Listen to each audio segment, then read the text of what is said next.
По масштабности, философскому складу содержания и образованности языка вершиной творчества Кулаковского считается поэма «Оюн Тюле» «Сон шамана». В 2020 году со дня ее создания исполнилось 110 лет. Кулаковский не просто поэт, публицист и просветитель, но и талантливый историк и выдающийся политик. Поэма «Сон шамана» – это его политический прогноз будущих событий. В поэме шаман повествует об угрозах революций и войн, засухи и голода, грозящих уничтожить жизнь человечества. Обозначаются проблемы сосуществования с другим народом. В своих предвидениях белый шаман беспокоился о будущем народа Саха. Белый шаман, беспокоясь душой, болея за судьбу народа своего, вещает: «Согнанные землепашцы несметно вдаль, в край чужой, выбиваясь из сил, вереницами в кривь и в кось, в сторону якутов ехали, шли, в самый Якутск их пути вели, в край наш начали переселяться они. Когда бок о бок вместе живут кипучий большой и малый народ, конечно, малый из них, как ни противится, угаснет навсегда». И это правда жизни. А путь к выживанию шаман видит, советуя принять жизнь, как она есть, быть твердыми в мыслях, не слабеть душой, рядом с пришельцами быть терпеливее, думать о жизни своей, учиться, быть образованными, постигать новые технологии. Пока не иссякнем мы, по дороге жизни с другими будем идти.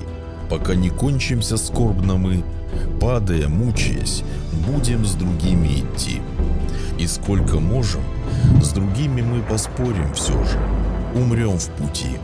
Переселенцев спокойно мы подождем и дождемся их. Пришельцев, конечно, мы повстречаем, раз ожидаем их. У этих грозных гостей усвоим изобретение их, ученость и образованность, и умение мир постигать. 99 наук, давно божественных переняв, дружно, жадно в себя впитав, да, мы ученостью обогатим душу, землю Саха. Вот тогда пусть нагрянут они, к нам наши гости, и встретим их, как равные равных.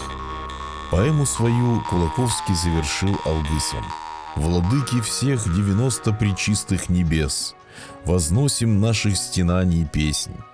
Не отвергайте, я вас прошу, благодетели лучезарных 8 небес. Большую нашу услышьте мольбу, Богу безмолвия не бросьте, прошу. 7 блистающих мощных небес князья, смиренно раскаяние наше, его сердечно безгневно принять прошу. Определяющая судьбу моя ворожба, а преграды бедствий не расшибись, а помехи зла не споткнись, о только не опрокинься. Удачу дай. Встретьте грудью удары судьбы, вступайте с легким сердцем все в битву за право жить». В произведении идет речь о выживании родного народа в условиях глобализации. Кулаковский эту проблему понимал и говорил, что надо быть на одном уровне образования и развития с другими более развитыми культурами. Чтобы добиться этого, Кулаковский и занимался просвещением якутского народа. По мнению автора, народ должен самоутвердиться в глазах развитых цивилизаций.